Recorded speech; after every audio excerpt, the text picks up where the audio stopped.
سگے چچا جنہوں نے بچپن میں پالا، کفالت کی آپ کی، 3 سال رسول اللہ صلی اللہ علیہ وسلم کا بائیکاٹ کیا ہے قریش نے، کھانا پینا بند کر دیا، شعب ابی طالب کی گھاٹی میں بند کر دیا بنی ہاشم کو، کہ ان کا 3 سال تک کوئی لنک نہیں ہوگا ان سے، تاکہ یہ رجوع کریں اپنے دین سے۔ ابو طالب بھی آپ صلی اللہ علیہ وسلم کے ساتھ اس گھاٹی میں بند ہوئے، ایمان نہیں لائے مگر اپنے بھتیجے کا ساتھ دیا۔ اتنے اچھے چچا لیکن ایمان نہیں لائے۔ حضرت ابو طالب جب شام ڈھلتی نہ کوئی کمرہ تھا، نہ کوئی چھت تھی، نہ کوئی برآمدہ تھا، کھلے میدان میں بستر لگتے تھے۔ شام ہوتی تو مدینے والے آقا اپنے بستر پہ چلے جاتے، اور جب تھوڑا اندھیرا ہوتا تو چپکے سے حضرت علی کو ان کے والد ابو طالب اٹھاتے، پتر اٹھے نا تو حضرت علی اٹھتے اور آ کر نبی پاک کے بستر کے پاس، علی تم ادھر لیٹ جاؤ، علی تم ادھر لیٹ جاؤ، محمد تم اٹھو علی کے بستر پر چلو۔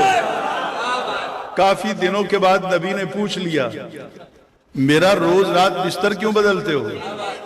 کہا جانتے نہیں پورا علاقہ دشمنوں کا ہے جو کتے کی طرح سونگتے پھرتے ہیں کہ محمد کو ختم کرنا ہے، محمد کو ختم کرنا ہے۔ ہم کھلے آسمان کے نیچے ہیں، وہ شام کو تاک لگا کے بیٹھیں گے کہ فلاں جگہ پہ بستر ہے زہرا کے بابا کا، اور وہ آئیں گے سیدھا آپ پہ اٹیک کریں گے۔ میں رات کو بستر بدلتا ہوں، علی کو آپ کے بستر پر لٹاتا ہوں، دور علی کے بستر پر آپ کو لٹاتا ہوں۔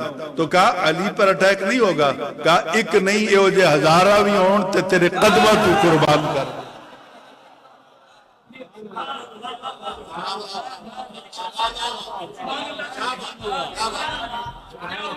کس کے قدموں پہ قربان کر؟ نبی پاک کے قدموں پر۔ کون قربان کرتا ہے؟ جو کافر ہے۔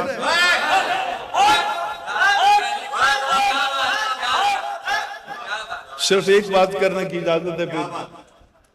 کہتے ہیں کہ نبی پاک نے حضرت ابو طالب سے کہا کہ میرے کان میں کلمہ پڑھ دو، اور اگوں انہوں نے کان پتہ نہیں کی آکھیا کی نہیں آکھیا، تے کان دیاں گلاں بخاری دے راوی نوں کتھوں پتہ لگا؟ بولو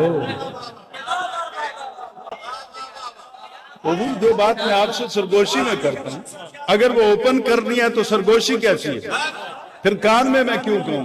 پھر میں اوپن نہ سنا دوں؟ نبی کہتا ہے کان میں کرو، وہ بھی کان میں جواب دیتے ہیں۔ یہ تیرا راوی کیسے جان لیتا ہے؟ نبی جاندہ کچھ نہیں، بخاری دا راوی سب کچھ جان لیتا ہے۔